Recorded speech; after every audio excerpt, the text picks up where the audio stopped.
ఇప్పుడు మనతో పాటు ఆదివాసీ నాయకులు బండారు రవికుమార్ గారు ఉన్నారు. నిన్న కేంద్ర బడ్జెట్ ప్రవేశపెట్టడం జరిగింది. ఆదివాసీలకు సంబంధించిన కేటాయింపులు ఎట్లా ఉన్నాయి, వాళ్ళ అభివృద్ధికి తోడ్పడేలా ఉన్నాయా, ఎలా ఉన్నాయి అనేది కనుక్కుందాము. నమస్తే సార్. నమస్తే సార్. ఇప్పుడు నిన్న కేంద్ర బడ్జెట్ ప్రవేశపెట్టడం జరిగింది కదా, దానికి సంబంధించి ఆదివాసీల అభివృద్ధికి తోడ్పడేలా ఉన్నాయా, ఎలా ఉన్నాయి అంటారు? గత సంవత్సరం బడ్జెట్ లో ఆదివాసీలకు కేటాయించినటువంటి నిధులు 17,000 కోట్ల రూపాయలు అసలు ఖర్చే చేయలేదు. అసలు ఆదివాసీలకు ఉన్న నిధులే తక్కువ కేటాయిస్తున్నారని ఒక పక్కన గొడవ జరుగుతూ ఉంటే అందరు బాధపడతా ఉంటే, కేటాయించిన ఖర్చు కేటాయించేటప్పుడు మేము అన్ని వేల కోట్లు ఇన్ని వేల కోట్లు అంటారు. 17,000 కోట్లు 17,000 కోట్లు ఆదివాసీలకి పోయిన బడ్జెట్ లో కేటాయించిన డబ్బుని అసలు ఖర్చే పెట్టలేదు, ఖర్చు పెట్టలేదు, మురిగిపోయినాయి. అంటే కేటాయించిన డబ్బులు కూడా ఉపయోగం లేకుండా అయిపోయినాయి. వాస్తవంగా 8.6% నిధులు కేటాయించాలి కేంద్ర బడ్జెట్ లో, కానీ ఈసారి కూడా 2.6% నిధులే కేటాయించారు. 2 అంటే చాలా తక్కువ. 8.6% కేటాయించాల్సింది 2.6% కేటాయించారు, అంటే 6% తక్కువ. 6% తక్కువ. ఇక అందులో ఉన్నత విద్యకు ఎంత కేటాయించారు, స్కాలర్షిప్లకి ఎంత కేటాయించారు అనేది మనం చూసుకున్నప్పుడు ఉన్నత విద్యకి గతంలో 240 కోట్ల రూపాయలు చాలా తక్కువ. దేశం మొత్తానికి 240 కోట్లు కేటాయించారు పోయినసారి. ఈసారి 0 కేటాయించారు. అసలేం ఉన్నత విద్యకి ఏం కేటాయించలేదు. అంటే 0 అని ఎందుకంటున్నానంటే 2 కోట్లు కేటాయించింది, 2 కోట్లే కేటాయించారు. 2 కోట్లు అంటే అసలు ఏంటది?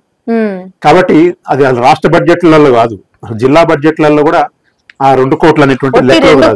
2 కోట్లు కేంద్ర బడ్జెట్ లో ఆదివాసీల యొక్క చదువుల కోసం, ఉన్నత విద్య కోసం కేటాయించింది 2 కోట్లు.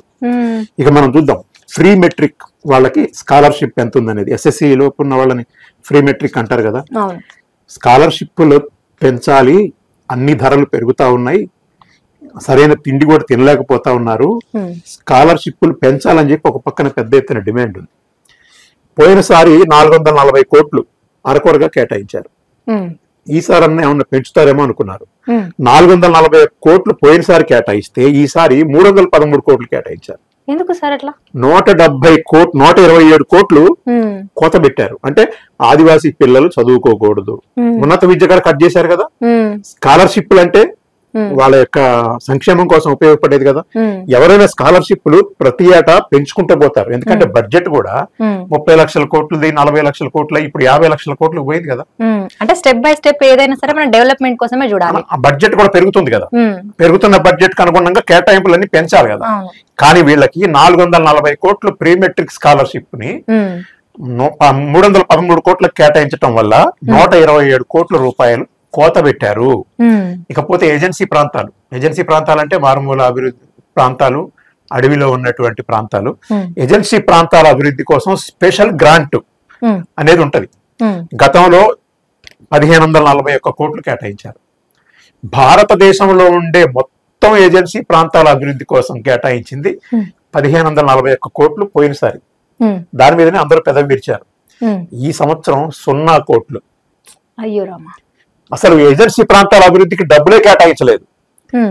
కాబట్టి ఈ రకంగా చూసినప్పుడు ఏంటంటే ఏజెన్సీ ప్రాంతాల పట్ల, ఆదివాసీ ప్రాంతాల పట్ల ఈ కేంద్ర బడ్జెట్ కి ఏ మాత్రం కూడా ఇష్టం లేదు అనేటువంటి రుజువైతున్నటువంటి పరిస్థితి ఉంది.